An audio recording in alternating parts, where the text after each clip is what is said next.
memulai pembelajaran hari ini, alangkah baiknya kita berdoa terlebih dahulu. Berdoa dimulai. Selesai.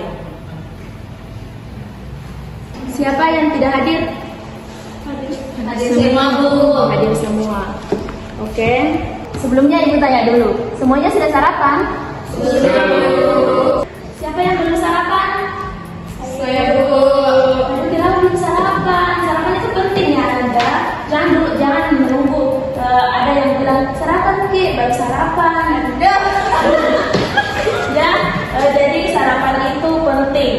Anda sekalian, hari ini kita akan membahas materi tentang sistem pencernaan dengan menggunakan model pembelajaran guided inquiry, yaitu dengan langkah-langkah orientasi, kemudian merumuskan masalah, lalu merumuskan hipotesis, kemudian mengumpulkan data, lalu menguji hipotesis dan juga kesimpulan. Nah, pembelajaran kali ini kita akan mempelajari tentang sistem pencernaan. Dengan tujuan pembelajaran, siswa dapat mengidentifikasi zat-zat makanan yang diperlukan oleh tubuh dan mengetahui kemungkinan yang terjadi apabila kekurangan atau kelebihan asupan zat makanan dengan sikap jujur, disiplin, tanggung jawab, dan juga peduli. Nah, Anda sekalian, kenapa Ibu tanya tadi, apakah kalian sudah sarapan atau belum?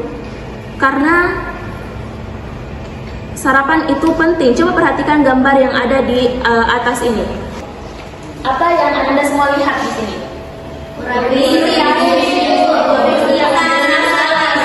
Di sini ada anak yang kurang gizi, ada obesitas. Semua ini disebabkan karena apa? Karena zat makanan.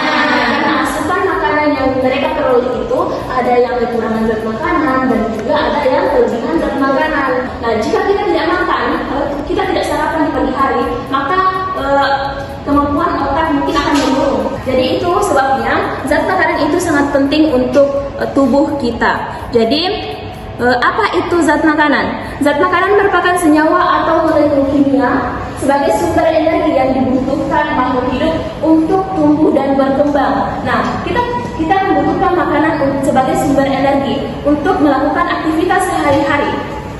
Zat makanan ini dapat dikelompokkan menjadi dua, yaitu zat makanan makro dan juga zat makanan mikro. Zat makanan makro ini yaitu zat makanan yang diperlukan oleh tubuh dalam jumlah yang besar seperti karbohidrat, protein, lemak, dan juga air. Lalu zat makanan mikro adalah zat makanan yang diperlukan oleh tubuh dalam jumlah yang sedikit seperti vitamin dan juga mineral.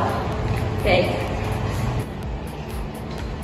Nah, fungsi-fungsi dari zat makanan itu yang pertama, untuk pertumbuhan dan perkembangan tubuh, kemudian memelihara dan perbaikan sel-sel tubuh yang telah rusak atau tua, kemudian mengatur metabolisme tubuh, lalu menjaga keseimbangan cairan tubuh, mempertahankan tubuh terhadap penyakit, serta sebagai penghasil energi, dan masih banyak fungsi-fungsi dari zat-zat makanan tersebut untuk tubuh kita.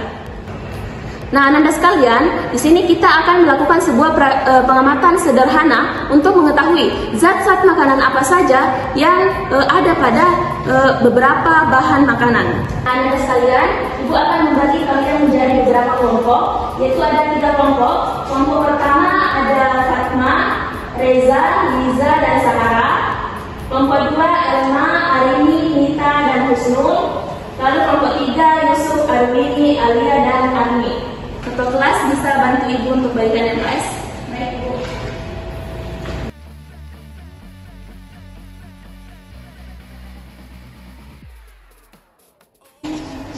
Oke, coba perhatikan bahan yang ada di depan ini.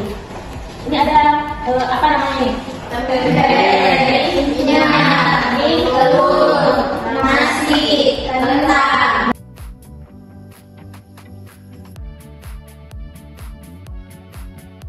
Nah, ini adalah bahan-bahan yang akan kita uji, zat makanan apa saja yang terkandung pada makanan tersebut. Kelompok 1 akan mengamati tentang karbohidrat, kelompok 2 tentang protein, lalu kelompok 3 tentang lemak.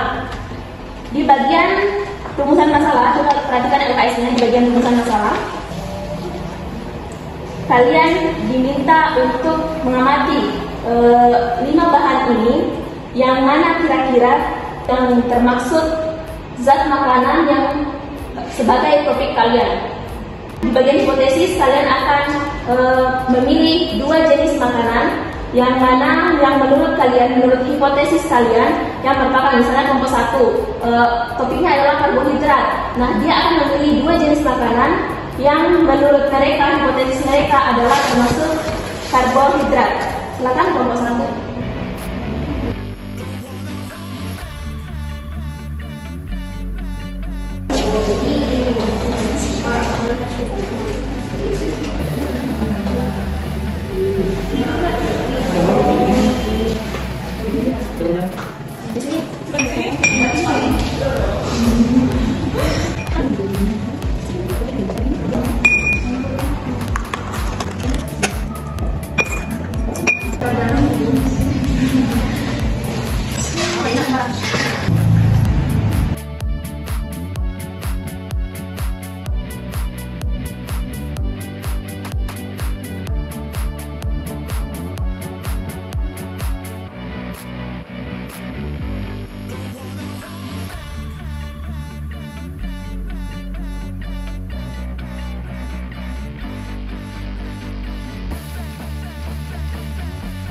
Bagaimana kelompok 1 sudah selesai? Sudah selesai, Ibu. Kelompok 2?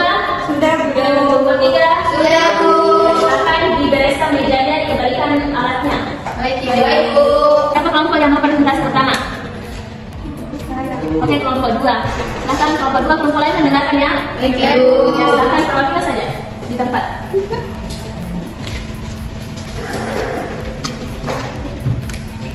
Baik, bismillahirrahmanirrahim.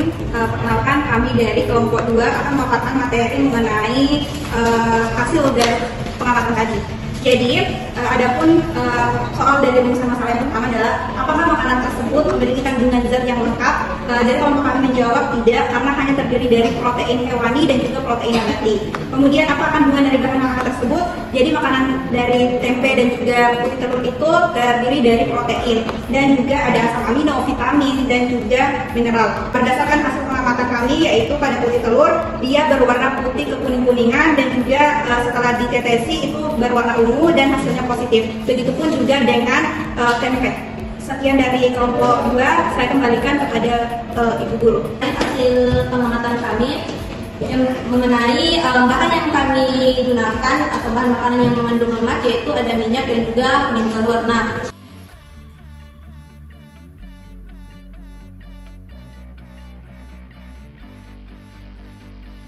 terakhir dari kelompok 1, karbohidrat.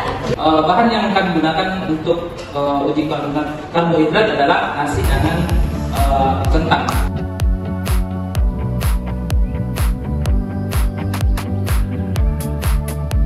Jadi semua kelompok sudah presentasi. Saya mau tanya ulang dulu. Tadi di kelompok 1 semuanya ya. Tadi di kelompok 1 dapat hasil pengamatannya warna apa?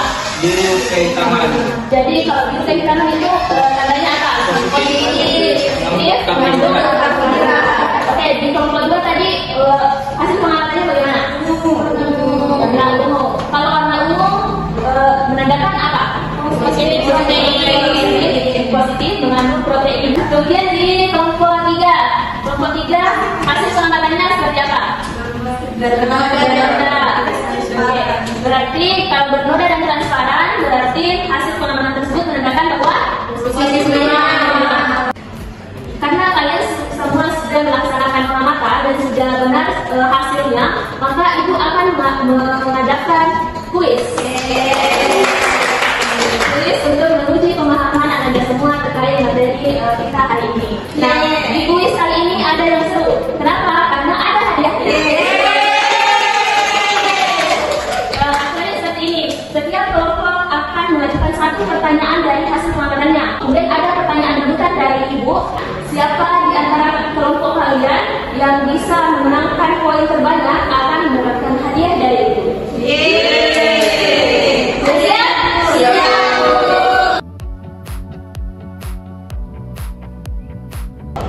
Soal pertama, terbagi berapa jenis zat makanan? 2, Ibu.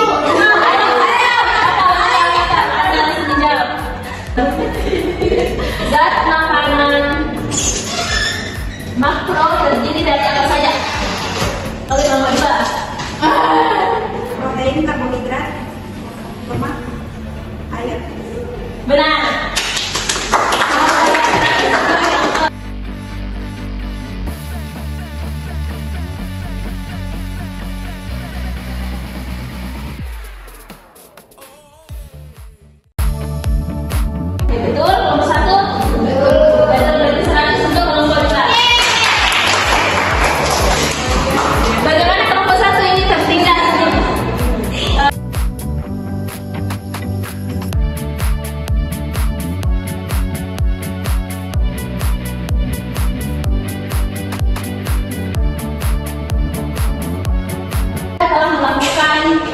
praktikum sederhana dan sudah melakukan presentasi serta kuis. Nah, dari hasil tersebut dapat kita simpulkan bahwa zat makanan itu sangat penting, dan zat makanan itu bisa kita lihat pada seperti karbohidrat ada pada nasi dan juga kentang, terus protein ada pada tempe, dan juga lemak bisa dilihat pada pengolahan minyak. Dari semua kegiatan pelajaran ada pertanyaan? Oke, dari Eman dulu. Bagaimana Bu dengan orang yang vegetarian? Apakah dia bisa terkena penyakit akibat kekurangan dari sebuah protein Bu? Oh, bagus sekali pertanyaannya ya dari Elma. Karena orang yang vegetarian makanya cuma sayur, buah dan lain-lain. Tapi Elma, kebutuhan protein itu bisa kita dapatkan bukan hanya pada hewani, tapi ada juga protein yang bisa kita dapatkan dari nabati. Nah, seperti bolong-bolongan, terus ada bisa juga jamur. Jadi vegetarian juga bisa mengambil protein dari nabati, dari jamur atau bolongan, atau kayak pengamatan yang kalian lakukan tadi. Ada pengamatan tempe. Nah, tempe mengandung protein nabati. Ada yang lain? Saya Bu. Oke, silakan. Mengapa lemak disebut sebagai zat makro Ibu, sedangkan kebanyakan orang justru menghindari mengonsumsi lemak? Oke, bagus juga pertanyaannya, dan bisa tenang dulu. Jadi, kenapa lemak itu disebut dengan zat makanan makro? Karena lemak itu merupakan cadangan energi. Nah, jika tubuh sudah menggunakan karbohidrat sebagai energi, sudah habis karbohidratnya, nah lemak yang berfungsi sebagai sumber energi cadangan. Oke? Masih ada pertanyaan? Ya, Bu. Karena sudah tidak ada pertanyaan, sudah rangkaian pembelajaran yang kita laksanakan hari ini, mulai dari orientasi, kemudian urusan masalah, hipotesis, mengumpulkan data, menguji hipotesis, sampai pada kesimpulan. Selamat kepada kelompok 2 karena sudah aktif dalam penelitian dan juga sudah menang dalam kuis hari ini. Semoga nanti kelompok-kelompok yang lain bisa termotivasi dan lebih semangat dalam menjalankan pembelajaran. Dan untuk kelas selanjutnya kita akan belajar tentang awal sistem pencernaan makanan pada manusia. Waktu juga sudah hampir habis, karena itu Ibu berterima kasih kepada adik-adik semua telah mengikuti kegiatan pembelajaran dengan sangat baik. Ibu akhiri, Assalamualaikum warahmatullahi wabarakatuh.